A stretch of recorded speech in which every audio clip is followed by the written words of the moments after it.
pray right now for every person listening to this podcast, all the millions of you. I pray that you feel the pouring of God's affection, love, and appreciation for who you are, for how you are, and for that you are. I pray right now just for the energy to be felt in this moment. Make me palpable, Lord. Make my words palpable, Lord, over all those under the sound of my voice.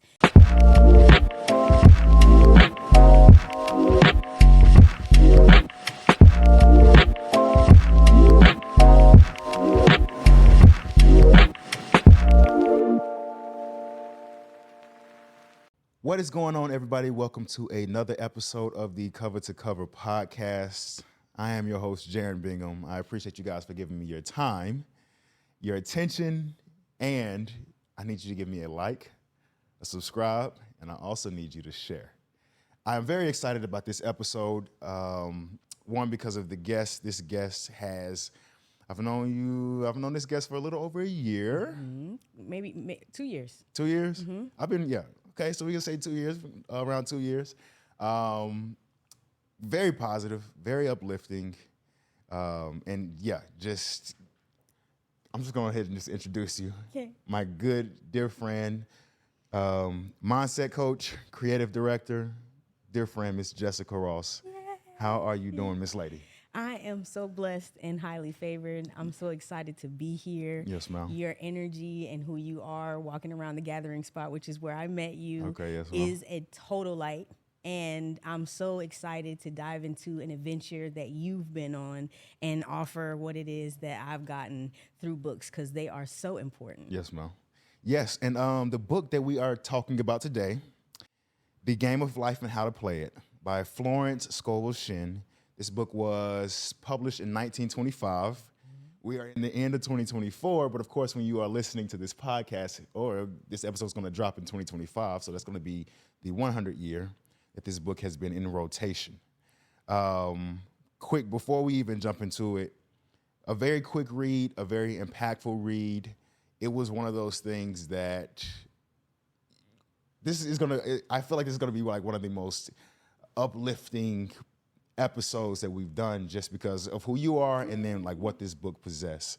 And so we'll just jump right into it with the first question that I asked you, that I sent you.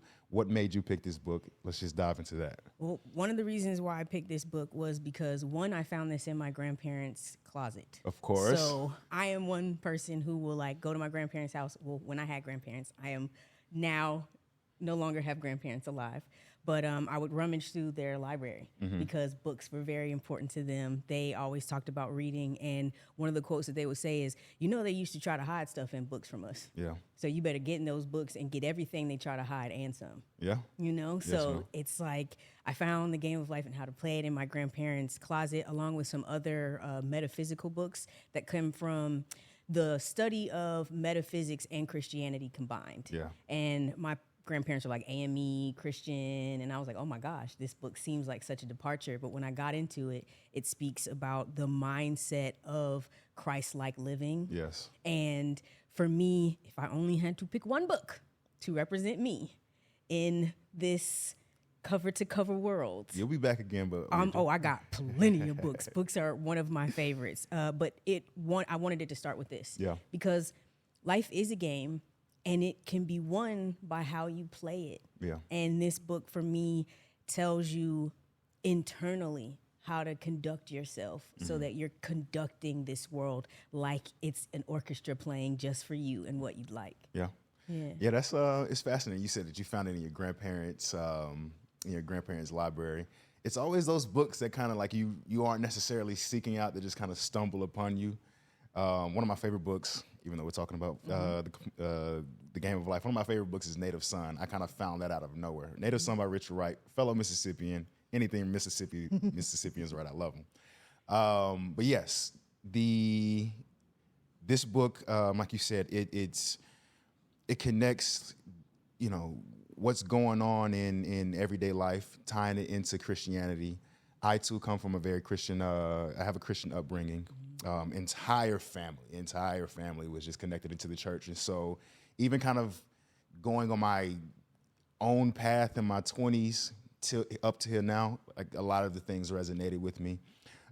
just because of the constant conversations that it was talking about with Jesus Christ and, you know, being Christ-like. But we'll dive all into that within this episode. And so, yes, let's just go ahead and just jump right into the next question. I asked you, what chapter uplifted or reassured you the most? Okay, and see, I'm a nerd, so I wrote down my answers on the cards. The chapter of the law of non-resistance. Okay. Yes. Let's talk about that one. And the reason why this challenged me is because it calls to the forefront your responsibility in your life. So I have this thing that I call the Adam power. Okay. You know, when you hear the beginning of life, you know, God created Adam, and then he gave him dominion over this land to name all the things, to say what they are, and to give them names. Yeah. That's an Adam power, which means that in this world, in this life, we are free to explore, and we have the domain to name the things as we want them to be. Yeah. In the law of non-resistance, one of the things was said was there was a gentleman who used to baptize children, and then he ended up baptizing events, blessed. And for me, baptizing or naming or placing a label on or doing the thing that say this category is this, that's our control. That's our power. And at any moment, I can say, this is a good moment. Even if I'm running 15 minutes late, even if I'm moving super fast, even if I have to go back to the house and change my clothes, like any of that, I get to say, that's good for me. Yeah. I'm missing some kind of accident. Who knows what was about to happen, and I just missed because I had to go somewhere else real quick or because of this. So I call everything in this world good for me. Yeah. And that chapter challenges how you step to that, not only in word, but in action. Yeah. So if I'm baptizing something good, I can't be complaining about what's happening because I've already said it's good. So now I'm over here looking for, okay, what's the good in it for me? You know, the good in all this morning was I was able to connect my new camera that I just bought to my mic. I had time to, but I was like, oh no, I'm running late. But I called it good. I started relaxing and everything was working out perfectly. Just another example of if you control yourself. Ooh, I skipped to another answer. Go. You can go. This Okay. is a fluid conversation. Okay. You asked me my favorite quote. And from this book, so many I could say, but it's you can control any situation if you can first control yourself. Yeah. And it's funny, like, as you're saying that, I'm in the chapter of the law of non-resistance right now. One of the quotes that I have underlined is, if you do not run your subconscious mind yourself, someone will run it for you. And it's funny because it's another quote that I like to say frequently is either you run the day or the day runs you. But do you have more to say on the law of non-resistance? Just that any state of mind or position you place yourself in, it can be for what you have going on or against what you have going on. And in my mindset, what's going on is good, regardless. That's why my company is called JAMGOODLIVIng, because life is so jam good. It just is. And for me to know that I can place myself in this good life or I can cause myself to resist it, that really gives me the power. That really allows for me to say, okay, well, if you don't change it, you're choosing it.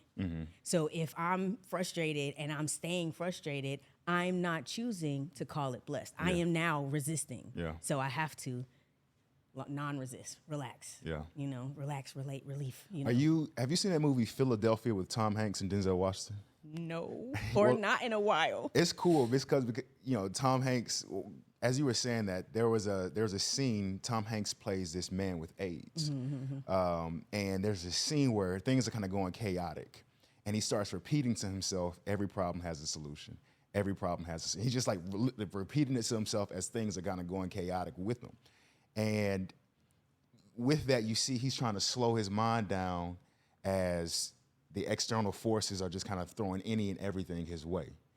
And I think that, you know, this book ties into just so many things in terms of having that positive mindset, speaking positivity, because, you know, what's up here comes out here, and then, you know, the words ultimately form your destiny. And so to answer the question that I asked you, my favorite the chapter that uplifted me the most was the power of word. And I wrote down 3 of my favorite quotes from that specific chapter, and I'm going to read all 3 of them and kind of go from there. I think it was a brilliant chapter too, because the very first sentence just automatically had me captivated. It says, "A person knowing the power of the word becomes very careful of his conversation." And so Bible tells us life and death is in the power of the tongue. Like you said, I mean, it's if you speak it, you're putting it out there. It's gonna be a boomerang. It's gonna go out there, do what it needs to do, but it's gonna come right back to you. And so the first quote that I really enjoyed from that chapter said, "Man only dares to use his words for 3 purposes: to heal, bless, or prosper. What man says of others will be said of him, and what he wishes for another, he is wishing for himself." You already knew exactly what it was. I have this book basically memorized. Yeah. It's one of the ones that I go to at least 3 or 4 times a month. I can see why. It's something that, like, you know how they talk about Think and Grow Rich, that book, and how if you keep it on repeat, or even like anything from Napoleon Hill, they say you keep it on repeat because that's the audio tuning that you're doing with yourself. Yeah. And this is one of the ones where I want my set frequency to be on. God is good for me. Yeah. Life is good for me. Life is so damn good. Like, that's where I want it kept. So understanding that in this world, we really only can add or subtract. And we're only adding or subtracting to ourselves. Yeah. Because that's all this life is. Yeah. It's just us. Yeah. You know, so when you acknowledge that you can bless someone, you can heal someone, or you can uplift someone, that means every word you say should be like something that they can take from their refrigerator and take in and eat. Yeah. You know, something that they can take from their bookshelf and read and be more mindful. It should be some hug that they can feel and it help them feel better. Like, that's what we're here for everyone else. Yes. And it's because that's what we're here for ourselves. Yeah. That's one of the reasons. So of course, you know, the yerps that I put out. For those who are trying to see what I'm talking about, it once started as stories. I would just post a motivational quote every day, or Monday through Friday, just a motivational quote, just kind of keep positive energy out there. Then you and a few other people were like, "Hey, post this as like an actual post so other people can share it." And the more that I did it, the more revelations that just kept coming to me. Because at the very end of each of them, I always say, there's a good day in front of you. I believe in you. And it was interesting because I was having this conversation with one of my homies a few weeks ago. I was like, dude, especially as we get older as adults and things like that, I truly don't remember the last time somebody said that they believed in me. And it's not that I'm seeking that. But at the same time, it's one of those things that we individually go throughout this life, get beat up so much just by, just the evolution of our life. That with me, when I was like, when I say I believe in you, I just kind of want it to be a little bit more personal, because to the stranger who I may never meet that sees one of my quotes, I really want them to be like, okay, somebody out there believes in me, even though like I don't know this person. And so ultimately kind of tying it into faith, believing in things that you don't see. That was kind of one of the reasons that I have kind of kept it up and kind of kept trying to fine tune it. Hit you with another quote that came from the power of the word. Face the situation fearlessly, and there is no situation to face. It's interesting because you had said something just now. Oh, man, my memory is already a little crazy, but I'm currently reading. Oh, yeah, you were talking about how you read the book a few times throughout the month, just to kind of like keep it circulating in the mind.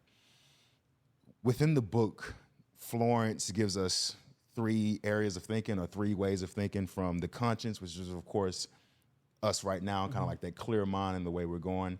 The subconscious, which is things that you kind of just pick up without even recognizing that you're picking up. And then the superconscious, which is the Christ within, which I definitely want to jump into that in a quick minute. But the second quote that I just said, face the situation fearlessly and there's no situation to face. My mother gave me, she gave me this devotional book. by Joyce Meyer. When we grew up, before we went to school, my mom always turned on the Joyce Meyer sermon, and like that's just what it was. When you put yourself, or when you fill yourself up with so much positivity on a consistent basis, even if it's just like playing in the background, subconsciously you're picking it up, and so therefore like that energy is being fostered, it's being nurtured. And, you know, idealistically, you know, it's going to grow, and then you yourself will be that vessel that is able to go out and bless other people with it. And then the last quote that I have in that specific chapter, and this kind of ties into the next question, but it says, unforgiveness is the most prolific cause of disease. I'll talk about that. I'll come back to that when we ask that next question. But, yeah, the power of word was like that chapter for me, that it reassured me that I need to continue to speak positively, not just on social media, not just in my personal life, but also to myself.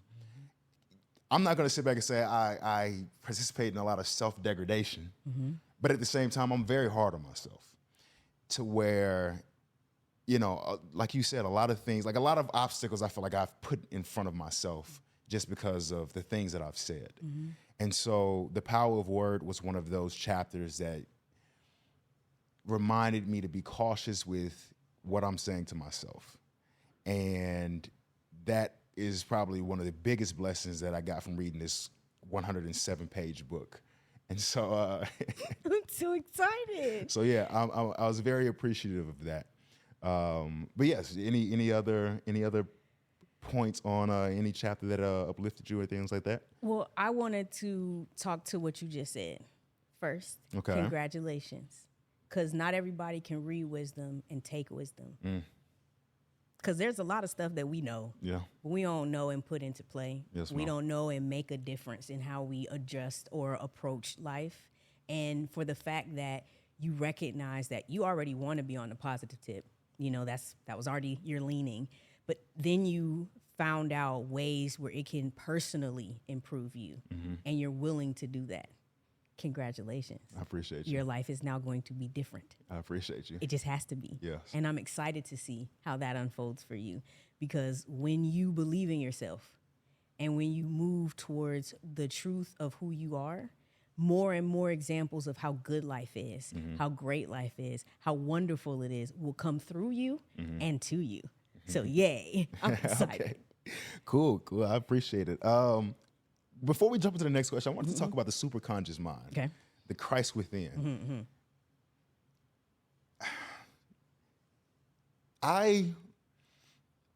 So again, like I was saying, grew up in a Christian house. In my 20s, I maybe was atheist for 5 minutes because it was just one of those things. I was like, it was just, you kind of want to explore, but at the same time, just like, but when you study Christ specifically, and you just kind of see how responsibly accommodating he was.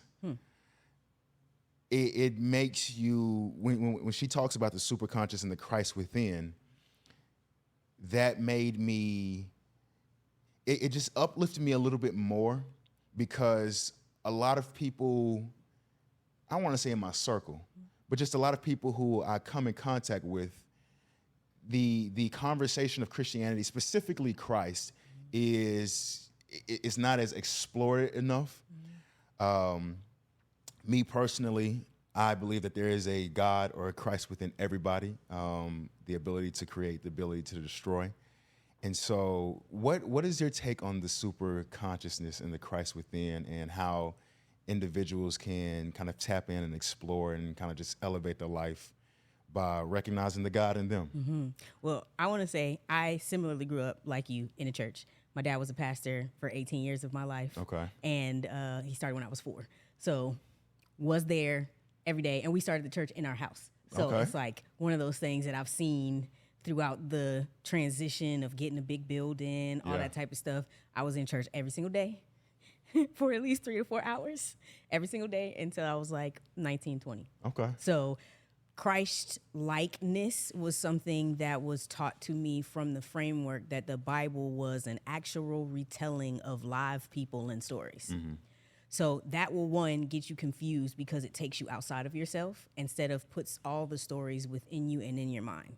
So when I interpret this book and its understanding of Christianity or the Bible and what it speaks, I see it as like an allegory or an example of mindsets. Yes. Not people sets, yes. mindsets, yes. you know? And so your Christ likeness is your ability to understand that God lives through you, as you, for you, with you, yes. to you, because of you, yes. around you, and within you. All of the prepositions, yes. God is within. Because your aliveness is divinity exploring itself, which is God living. Yes. And my interpretation of the superconscious is your tapped in awareness of good being your natural vibration. So that being the actual set point. If we're talking about with radio stations, everybody's a radio station, and what you're tuned to is what comes out of your mouth or what you talk about. Yes. You know what I'm saying? Some people can be sad AM, some people can be fantastic FM, and you know, whatever the YouTube and internet channels are now, they have their own frequency or whatever that they pick up. Yeah. Christ consciousness is the vibration of all vibrations, understanding that vibration is and can be wherever you place it, yet it's still God. So I could be sad AM and still be channeling God through my sadness. Yeah. But your super consciousness is understanding that that sadness is a choice. It is a mindset that can be either taken on as a dress or put up and hung up in a closet. Like, our super consciousness is understanding that we are that which we decide we are. Yes. It's the tuning. We are the person who gets to choose the channel. We are the person who gets to do the vibration, and we are the person who gets to hear what the vibration does as sound. Why do you think people have such a difficulty kind of like tapping into like that positive mindset? Or do you think that people do? Well, see, I'm on a different frequency on life. So Yeah. I get the most positive parts of every person I enjoy.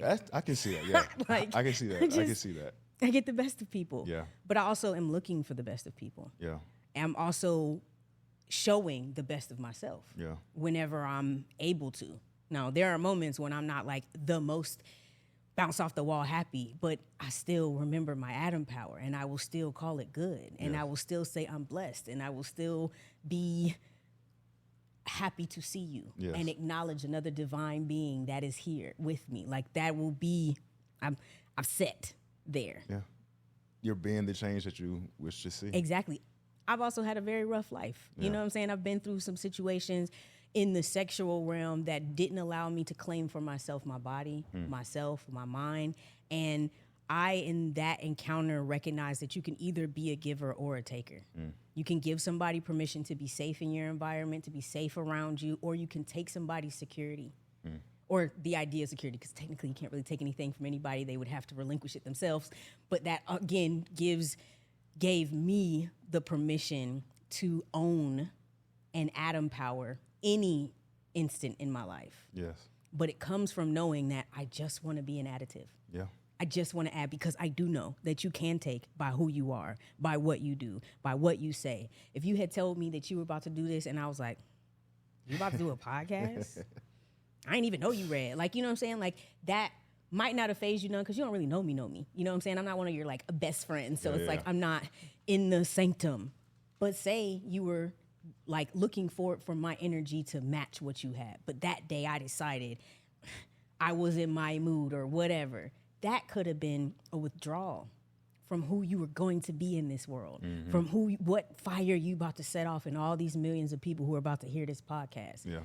I want to be an additive. Speak that millions of people. What? Millions. And I'm excited that because I chose to add, then I was given the opportunity to add. That's you know, right. like to be a part of this and to all that type of stuff, just because I chose to be an adder. Yeah. And you end up getting more back than you ever give. So I'm over here trying to test God. All right, God, how much can I give? Because I want to see how much you could give. Yeah. because life is good. It is, yes. Yeah. My uncle has this saying: "A day above ground is better than a day below it," and it's so funny, like simple phrases that can just really just stick with you, because that's kind of like one of the things that I say whenever I wake up, because regardless of what I deem the day to be, the fact that I literally woke up is a complete blessing.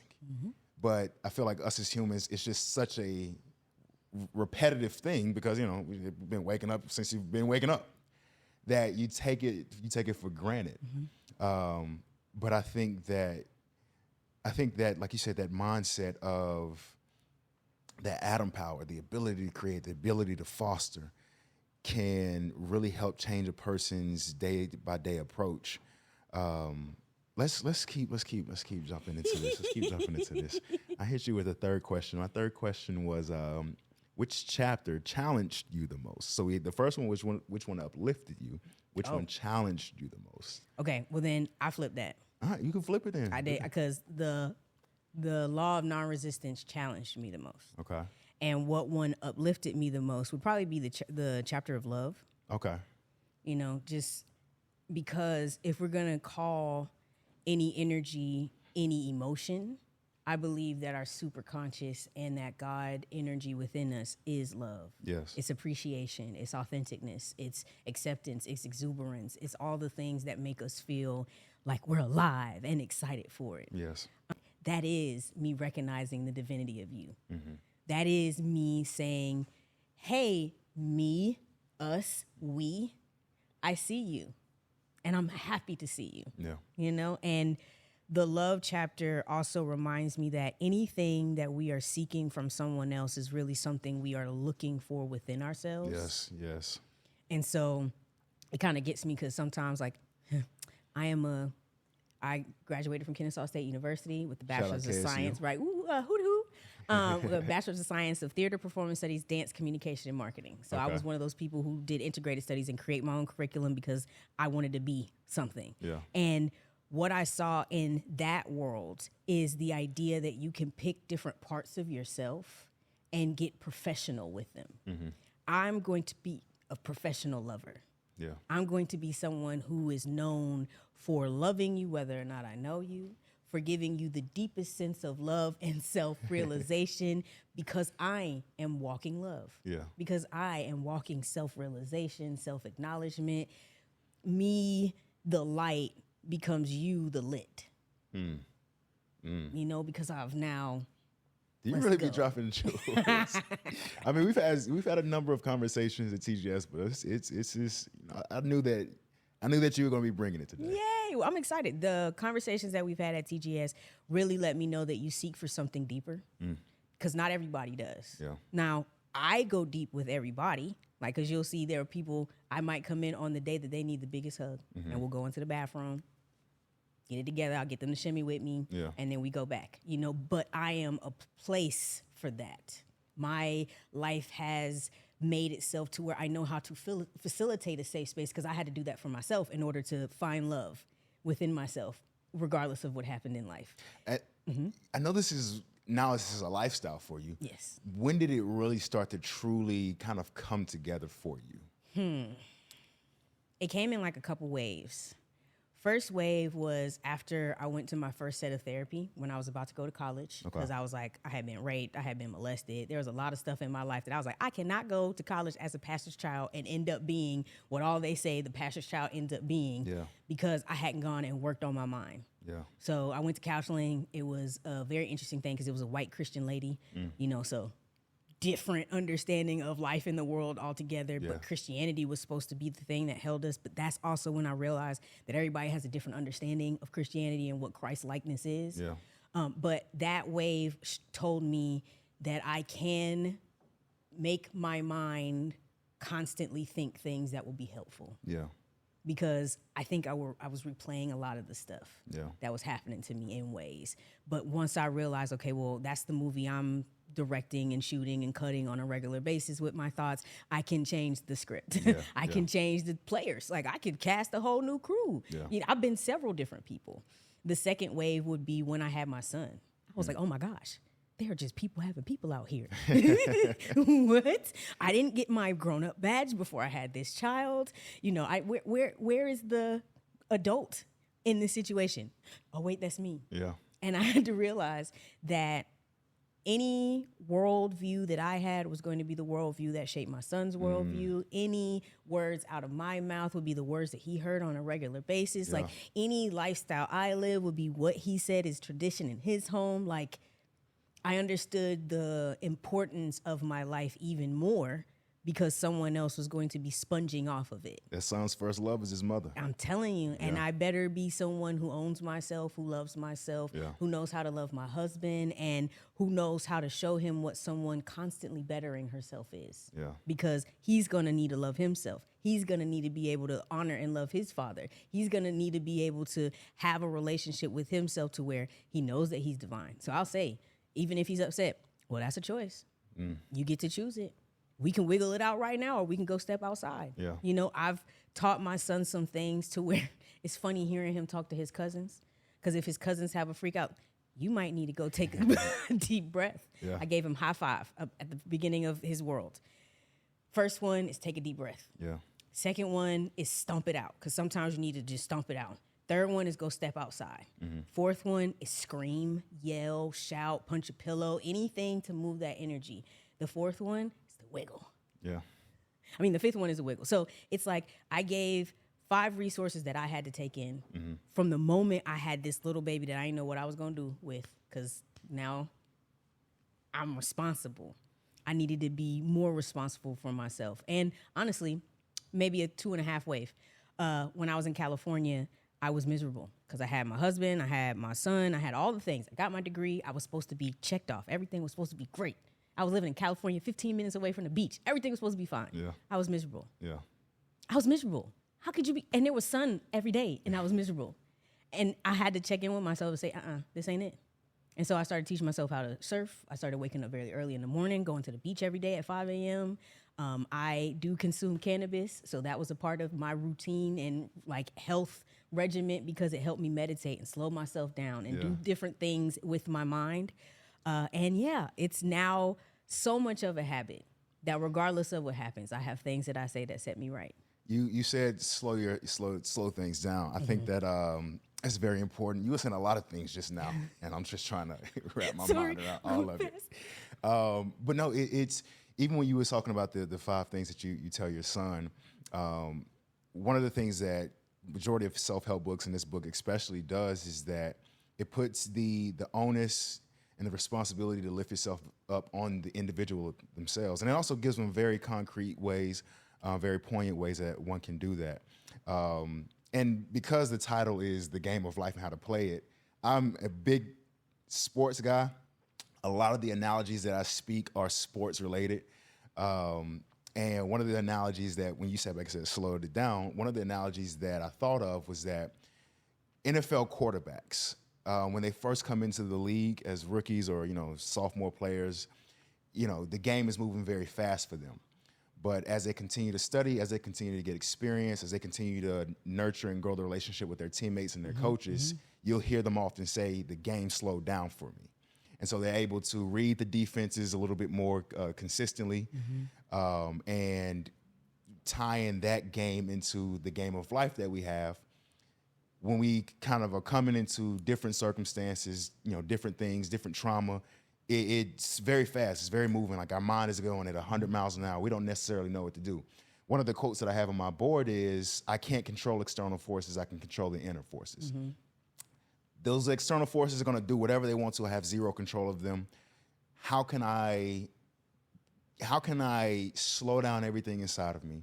How can I get my mind to be at ease? A calm mind makes far more clearer decisions than that chaotic mind. And so, like I said, as you were saying all those things, I'm like, my mind was just racing. I was like, goodness, this woman is just like you're just throwing so much positivity on me that even with the situation that I had going on this morning before I even came to film the podcast, it's like now, like I said, like the conversation with you is slowing me down. Nice. And it's going to continue to slow me down throughout the rest of the day as I go forth and conquer, as my father would say. Your favorite chapter was love. I want to read a quote from love. It's the second paragraph in there that says, real love is selfless and free from fear. It pours itself out upon the object of its affection without demanding any return. Very key. Its joy is in the joy of giving. Love is God in manifestation and the strongest magnetic force in the universe. Amen. Yes, I agree with that wholeheartedly.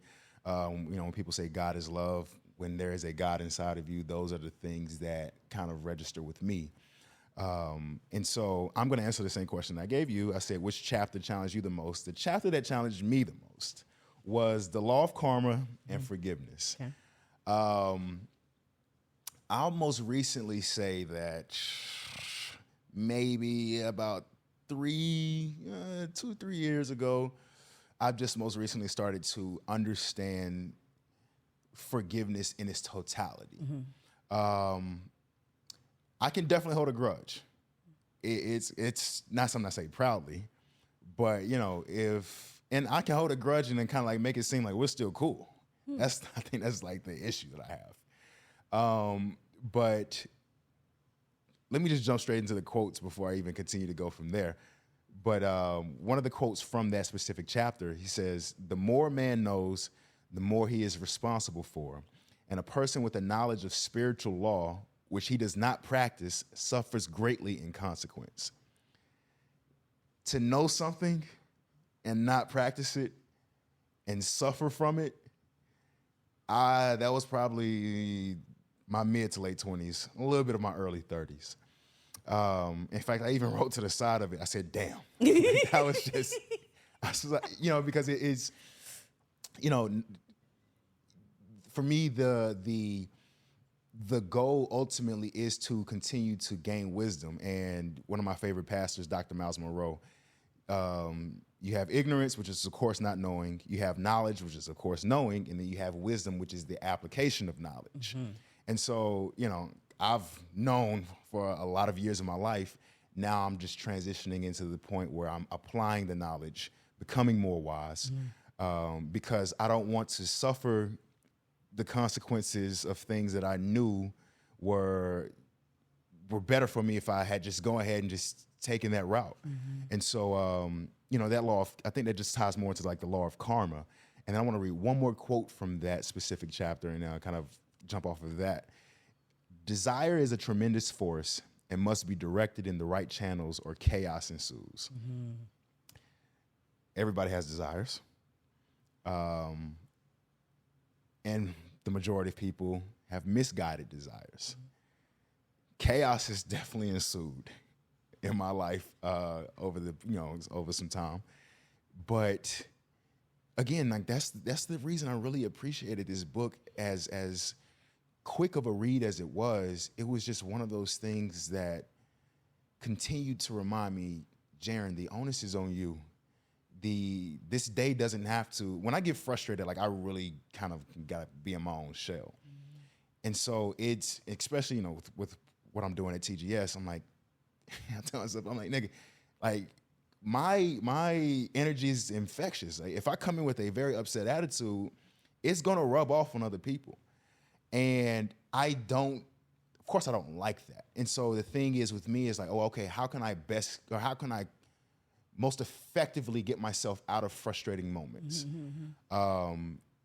This book is going to be like I'm gonna probably read this at least once a month, just because, again, the same way that one goes to the gym on a consistent basis, for me, I need to continue to put that positivity in my mind to assure myself that when those troubled times do come, relax the mind, breathe, stomp it out, scream if need be, but when you are interacting with others or you truly interacting with self, be clear, be conscious, be loving, and it's I can't thank you enough, and I'm going to continue to thank you even after this podcast has made its ways around, wherever it goes, just because it's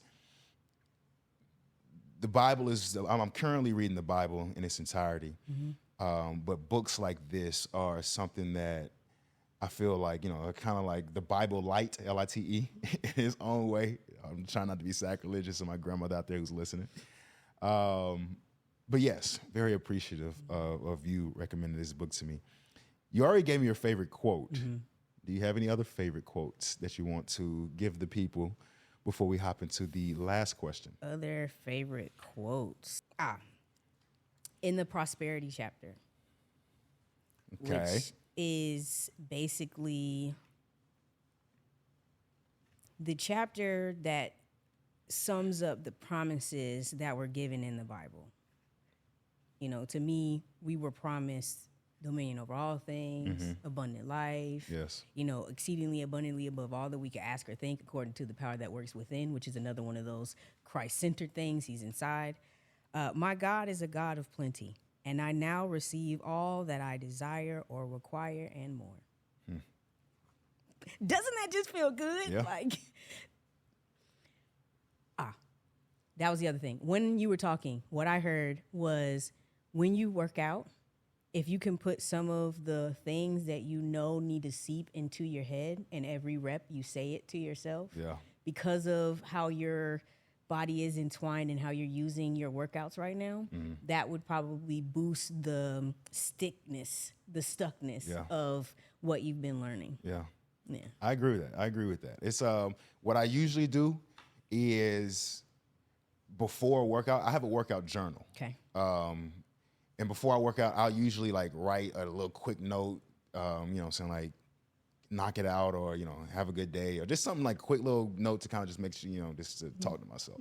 But I'm definitely going to start implementing that because, again, it's just something to continue to solidify and reinforce kind of that positive mindset. There are also audiobooks. This is one of the ones that is like on audiobooks. Oh, yeah. And on YouTube, free audiobook, that kind of stuff. I'm also going to drop my own version because I love this book so much that I want to do it like for the 100th anniversary. Okay. That was something I was thinking about doing before you even asked me that. So I was thinking like, this is so cool. Okay. I'm going to look out for that. Please. Yeah. Like this book is one of those that if you can embed just one chapter's worth of knowledge in, because all the knowledge is all the knowledge. Yeah. Yeah. It's just how you apply it, how you use it, when you apply it, what you do within yourself to apply it. Yeah. So. Let me hit you with my favorite quote. Yes, please. Which is, it was so hard to narrow down, but with me and kind of like where I'm at in life and kind of just my personality, it's just what stuck with me. It's this was the one in the Perfect Self-Expression chapter. Man often receives a setback when he is too sure of himself, which means he is trusting to his personality and not the Father within. At times I can be a little arrogant, a little cocky. And it's funny because I'm appreciative of the times I'm appreciative of the times when I get knocked down. Just because there's an opportunity to get back up. There's an opportunity to reassess.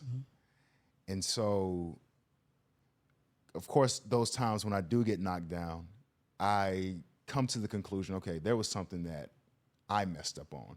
I didn't trust God enough in whatever circumstance, or I told God to kind of sit to the side and let me take care of this, when in actuality, it would have just been better to move in the direction that he said, or, take that advice that, that unsolicited advice that my grandmother may have texted me, or my mom. My mom would text me a Bible verse and or a sermon at least 3 to 4 times a week. And there have been times, of course, thanks, Mom. I kind of look at it, I kind of skim through it. But I'm appreciative of moments like that because, I'm appreciative. I'm in a little quick tangent. I'm here for it. Let's go. Yeah. Real talk. It's for me, it's like, I remember it was maybe a couple years ago, just a random phone conversation I had with my mother. And, she sat back and said she was praying for me. She said this a million times. But when she said it, I started crying over the phone because I had recognized that, my mother can give me, she didn't give me money. She didn't give me, any type of great gift or anything. She just said, I was praying for you. And I knew that energy in which she was praying for me, even all the way back in Mississippi, was going to find itself all the way over here in Georgia. And that energy that she was constantly putting in even though we're not together or not, close by each other, was something that was going to fuel me, something that was going to protect me, something that was going to bless me. And it just meant, I can't even really like articulate why it just meant so much to me at the time that it did. But to be in, to be as self-sufficient as I strive to be, and to still be so impacted by a simple "I'm praying for you, son," was one of those things that I was just like, I can't even explain it right now, but it just kind of goes back into speaking life into others. And constantly putting that good energy out there, because again, if you put it out there, it's going to come back your way.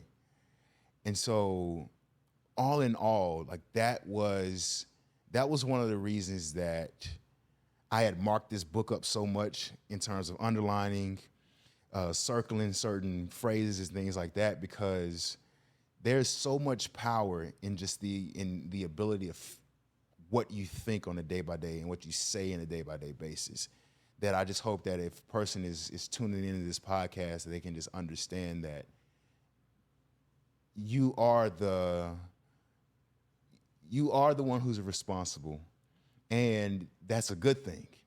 That's the best thing. That's the best thing, because it's, often, and not even necessarily responsible, like it's, you can shape the life that you want. Mm-hmm.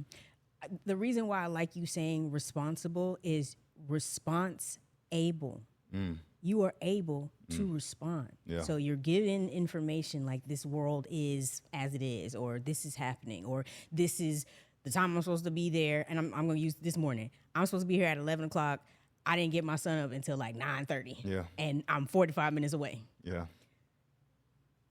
If I were to allow the current circumstance to be how I build my energy base, then that time crunch is going to make me crunch. It's going to make me tense. It's going to make me get up, son. Like, I don't do that often, but like, it would make me hurried in my waking with him instead of like rubbing him on his back. It's like, all right, sweetheart, it's time to get up, which I did because I calmed down. I got myself together. But that's a part of the responsibility. I am able to respond to what I get differently than just I get this. Yeah. I got a God that always knows what's going on beyond what's happening. So apparently I'm right on time. And that's something that I say to myself. Yes, ma'am. Because I don't know what's happening beyond my walls, but apparently I'm right on time. Yeah. And was I on time? Yes, ma'am. It was perfect timing. Yes, you know what I'm saying? So it's like one of those things where I'm getting constant reminders of my responsibility of how I feel. Because nobody else is feeling this life, but everybody else feels from my life. Yes. Because my son will feel my energy. Yeah. If I'm, there's as you use that word feel, there's a saying, and even though one of my favorite chapter was the power of word, there's still this other saying that people don't remember what you say to them, they remember how you made them feel. Yeah, Maya Angelou. That's her? That's Maya Angelou was the one who said. Yeah, okay, yeah. Let me, before this timer goes off, and I'm gonna hit it real quick anyway before it goes off. What the last question would be, who would there go Young Quay right there to the rescue. Speaking of on time. Right on time. Speaking of on time. Right on time. And he's going to go around all the cameras. All the cameras. Appreciate you, my guy. If you could recommend this book, and you've read it several hundreds of times, if you could recommend this book to a person or persons, who would it be? My answer that I wrote down was anybody who is ready to take control of their life. Yeah. Anybody who is mentally prepared to acknowledge that who they are, what they do, who they've been, all that type of stuff has always been a choice. Like, I could say when I was 4 years old and I got molested at a family member's funeral, that wasn't my choice. But it's my choice in how I interpret it. It's my choice in how I make it make me feel, or make it make me mean, or make it make who I am mean. It's my choice to say, I can learn from that experience, or now I could be the person doing that experience to other people, And I mean, in molestation, people are like, why would you do that? But like when people are angry or mean, that's the same thing. I got been mean too, so I'm gonna be mean too. Any energy that you've been given, you get to choose. So any person who is ready to acknowledge that their choosing makes their life what it is, but not choosing in just what you do, but in how you think about what you do and how you think about what, because this is a way that's appetizing. You know, it's like, make this your little appetizer, share it with your friends, have a little conversation about it. But then you can allow for your taking in the entree of the Bible to be something that is mental instead of it being stories that I'm reading that are historical about these people. Yeah. No, it's about mindsets. It's about states of being. It's about the collective of your thoughts and how they maneuver around your experience, how they coat them, how they change them, how they turn them, how they name them. Yes, anybody like that. You have such a powerful testimony and such a powerful personality. I am very fortunate to have met you in life. I know that you're going to continue to be a blessing upon people who you'll never meet. And, your story is going to help several hundreds of thousands, if not millions of people, just because, again, it's you just haven't allowed those circumstances to bring you down. God is too good for that. Yeah, and it's just like, and to those who are, because this is an audio and visual podcast, but to those who are just listening, y'all just don't understand how joyous you are. Like, it's every time you come to TGS, I'm like, okay, like my energy is, just by seeing you, my energy goes up just a little bit more. Yay. Very infectious. And so, and when you had said that to Christians who kind of gone astray or, just had differences over the years, that'd be who you recommend that book to. Excuse me. Same situation with me. To those who are questioning faith in general, to those who are questioning God and, God's responsibility in their lives. I've said this pretty times, there's God in you. And once you kind of tap into that, then, you'll be able to start to not just see blessings in your life, but be blessings in other people's lives, which is, in my opinion, the greatest thing that a person can be. I mean, if you are able to kind of go around and uplift people just by presence and or by things that you say, and it's genuine, there's a special place in heaven for you. And I appreciate that. I believe that heaven is here now. Yes. In my own mind. Yes. Understanding that every moment was designed for my best and most amazing life.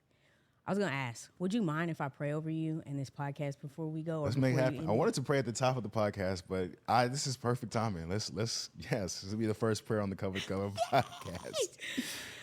Dear Infinite Spirit, Heavenly Father, we thank you so very much for this time that we can collect and speak about the divinity that lies within. I thank you so much for this human being that you've placed before me.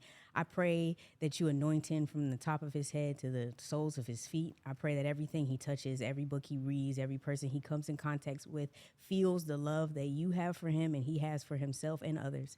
I pray right now for every person listening to this podcast, all the millions of you. I pray that you feel the pouring of God's affection, love, and appreciation for who you are, for how you are, and for that you are. I pray right now just for the energy to be felt in this moment.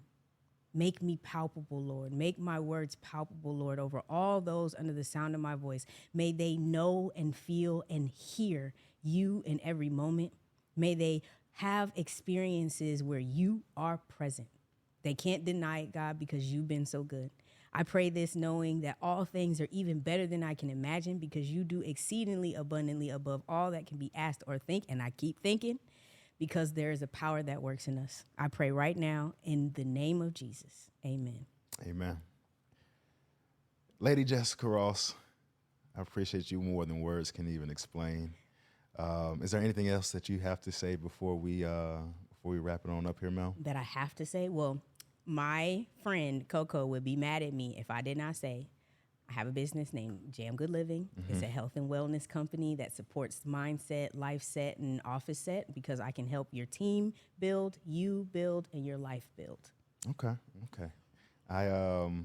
We will definitely get all that information, and we're going to put it in the podcast information. Again, I of course appreciate you for taking the time to sit down and talk with me. I appreciate the recommendation of this book.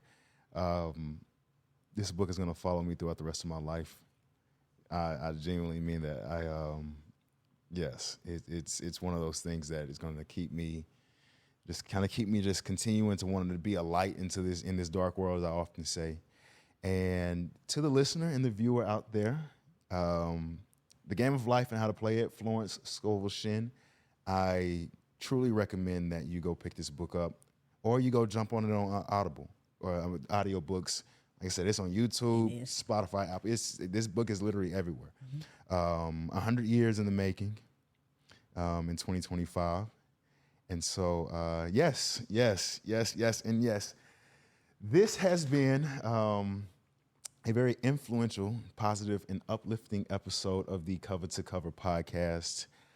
I, again, appreciate you guys for tuning in, spending your time. Like, share, subscribe. We will see you guys on the very next episode. Thank you. Have a good night.